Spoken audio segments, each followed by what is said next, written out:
And we back in it. Yeah, sure. What are you talking about? Patrice O'Neal talks honestly. Let's get into it. Hey guys, what's up? I am Dylan Udino from PunchlineMagazine.com. We are here in the Copper Room at Comics Comedy Club here in New York City. You are watching a Type 5, which is also a co-production of RooftopComedy.com. I am extremely happy to introduce you to our comedian guest today, Patrice O'Neal. Patrice, thank you so much for being here. Yeah, okay, thanks, man. Patrice is already making fun of me. So Patrice, I'm glad you're here today. There's a few things I wanted to talk to you a little bit about. The first thing that comes to mind when I think Patrice O'Neal, and actually when I talk to other comedians about Patrice O'Neal, is you're very much a comics comic. You are very well respected. What else do they say, really? That's when you talk to other comedians. That's the overall thing with it. That's. Let's be honest. Let's start off honest. That's it. That's the honest thing. Now, as far as comedy goers go, I think that's where things get a little bit more divisive. You are very much, in my opinion anyway, somebody, either a comedy fan really feels passionately, positively about, or the opposite, passionately about, which is to say really dislikes you. Yeah, liars don't like me. Liars. Yeah, people who lie. People who live a lie. There's people that love living lies. There's people that actually, the word brutal honesty, I was thinking about that the other day. Like, the word brutal honesty is just a dumb term. Like, I don't even understand. Who wants their honesty? Like, brutal should be associated with lying.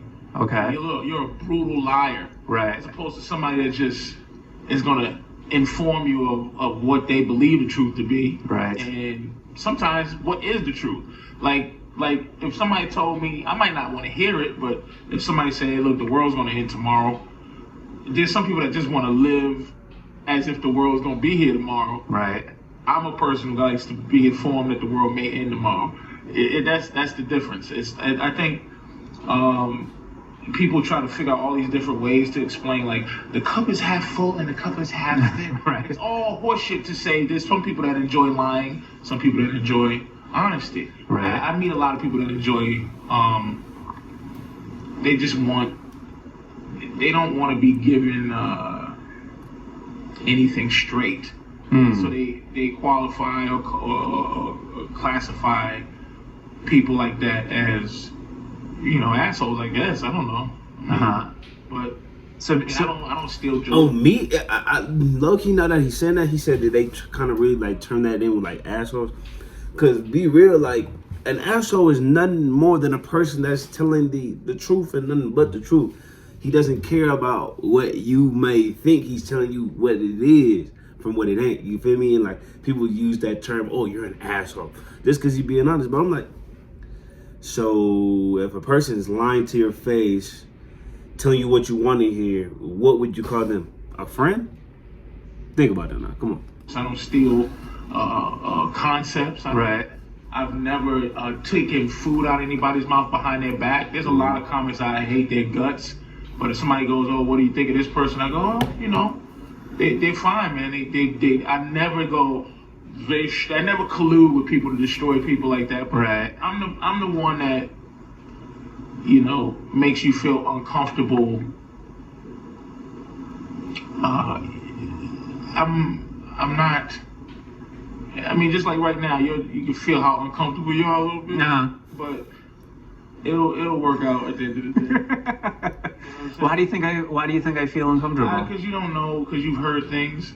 I've heard things about you. Yeah, and you wondering if they're true. Yeah, it's true. Some of them are quite true. Yeah, I mean, I've interviewed many comics and talked to a lot of comics. You are not one of them. Yeah. This is really the first time. I mean, I have a reputation. You do have a reputation. So, but I mean, your point. I think I really appreciate your point. You feel it's more brutal to be this coddling liar. Lie to me? Yeah. You know what I'm saying? Like, just like this interview starts, right? Yeah. People say you're a comics hate me. Really? More than people. People like me more than comics do. Really. Because I think I don't know. I come from a place. There's a few comics that come from the same place where funny wasn't like comedy is a lucky place for me to have been able to go. Yeah. In relative to my life, if there was no such thing as comedy, but I still was the same person, I don't know what I'd be doing. Right. Like I got into comedy based on the fact that there's a place that a funny person can go to make money and live his life, with some respect. Right. You know? A lot of people get into comedy because they've never been funny, but they get into comedy because it's a business and they enjoy the business part of it. I'm not a big fan of the business part of it. That's why,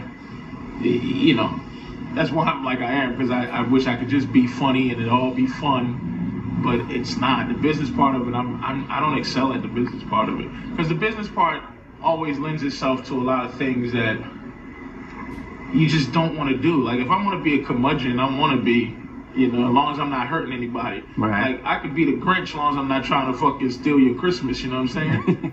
You can do what you want to do, but as long as I'm not affecting how you do things. But a lot of people want you to.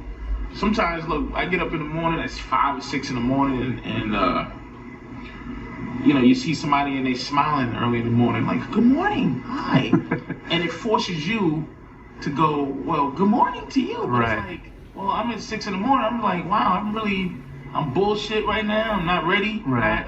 So really, I have to adjust my curmudgeonry to your horseshit. Yeah. Your basic, fundamental nonsense. But do you think there's any positive to that? I mean, if you're kind of forced or urged to kind of lift yourself up a little bit. That's you just reading from whatever. What you just said is in some book somewhere that somebody. I barely read, so I don't know. I honestly, I feel like what he's trying to say is like, I feel like it was a bad example that he used. He basically saying like he wants to do what he wants to do, how he wants to do it at all times. He basically saying like, I just want to be who I am at that moment without other people forcing me to be something else, just because they're in that the predicament that they want to be forced upon others. Did that make sense? I bet it did, and it better have. But if you get what I mean, he's like basically saying like, hey, like I might not be feeling this shit, but like, and other people might be feeling it. But I just ultimately don't want them to feel like they have to force their feelings on me just because they're feeling that way. I hope that makes sense to y'all, because it made me. You need to roll up.